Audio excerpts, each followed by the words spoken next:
நம்மளை சுற்றி நிகழக்கூடிய ஒவ்வொரு நிகழ்வுகளும் நம்மளை பண்படுத்தி, நம்மளை பக்குவப்படுத்தி, நம்மளை தூய்மைப்படுத்தி, நம்மளை மேன்மைப்படுத்தி, நம்ம குணங்களில் உயர்வுடை செய்யறதுக்காக தான் அந்த சூழல் உருவாயிருக்கு. ஆனால் நம்ம எல்லாருமே அந்த சூழல் வரும்போதெல்லாம் உணர்ச்சி வசப்பட்டோம்.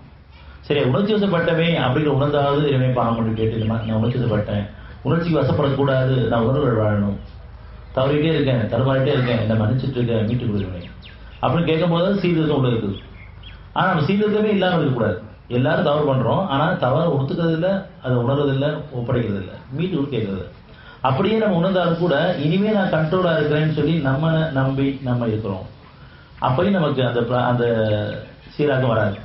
ஏன்னா என் மேலே நம்பிக்கை வச்சுருக்கேன், இனிமேல் நான் அதிகமாக யார்ட்டையும் பேச மாட்டேன், இனிமேல் நான் கோவப்பட மாட்டேன், இனிமேல் இந்த காரியம் வர மாட்டேன் அப்படின்னு நீங்கள் இறைவன் சொல்லும் போதெல்லாம் உங்களை நம்பி நீங்கள் சொல்கிறீங்க. ஒவ்வொருத்தரும் அவங்களும் அவங்க நம்பி சொல்கிறோம்.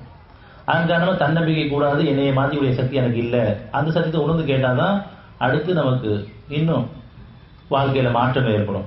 என்னை நம்பிட்டு இருக்க வரைக்கும் அந்த பிரார்த்தனை பலிக்காது. என்னை நம்பக்கூடாது, நான் மனிதனை நம்பக்கூடாது, படைக்கப்பட்ட எந்த ஒன்றையும் நம்பக்கூடாது.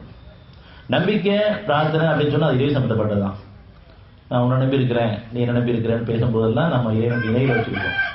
எதெல்லாம் நாளைக்கு எனக்கு பாதுகாப்பு நினச்சிட்டு இருக்கிறோமோ, பொதுவாக நம்ம மனசுக்குள்ள சேஃப்டியாக இருக்கணும், நம்ம சேஃபாக இருக்கோம், நம்ம செட்டில் ஆகிட்டோம் அப்படிங்கிறதெல்லாம் மனசில் வச்சுக்கிட்டு எல்லாம் பொருளடிப்பெல்லாம் மனசில் உருவமாக வச்சுருக்கோம்.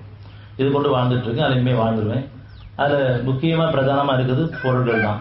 அதில் பணம், அந்த பணத்தை பொருளாக மாற்றி அந்த பொருளை நம்பி வாழ்ந்துட்டு இருக்கோம்.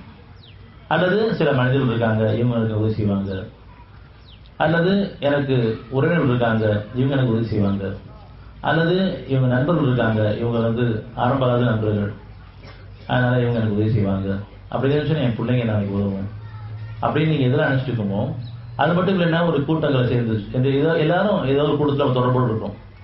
அந்த கூட்டங்கள் என்னைய காப்பாற்றும். அது அவங்கவுங்க மத கூட்டமாகவும் அல்லது ஜாதி கூட்டமாகவும் அல்லது தொழிலதிபர் கூட்டமாகவும் தலைவர்களையும் கூட்டங்களையும் பின்பற்றி இந்த கூட்டங்கள் என்னை பாதுகாக்கும். இப்படி நம்ம எல்லாருமே இறைவன் மட்டும் மறந்துட்டு படைக்கப்பட்ட அத்தனைகளையும் நம்ம தொடர்புட இருக்கிறோம். இது நாளைக்கு நம்ம காப்பாற்றும், இது நம்மளை பாதுகாக்கும். அந்த எண்ணம் இருக்கிற வரைக்கும் நமக்கு எந்த பாதுகாப்பும் கிடையாது, எந்த உதவியும் கிடையாது.